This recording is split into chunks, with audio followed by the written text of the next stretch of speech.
التوقيت احنا بنقول ان احنا هنربط الدعم بالاستهلاك بتاع الكهرباء. انا بمثل مجتمع صناعي حرفي، الورشه تحت البيت احيانا بيكون بالمخالفه عندك كهرباء واحده. ال 600 700 كيلو اللي انت هتحمي الراجل من ازازه زيت ومن كيلو السكر ومن رغيفين العيش، دول اللي بيستهلكهم وهو بينتج كرسيين عشان يبيعهم يقدر يجيبهم منهم اكل عيش.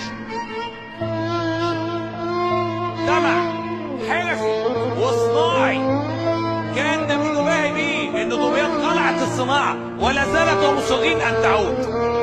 انما الانعزال بتاع قرارات الحكومه على فاتوره التليفون، لا ده على كل الناس بتقضي حوائجها البسيطه بالتليفون. كل الناس النهارده عندها ورشها الصغيره الصناعيه، عايزين نصدرهم كمان دول للبطاله.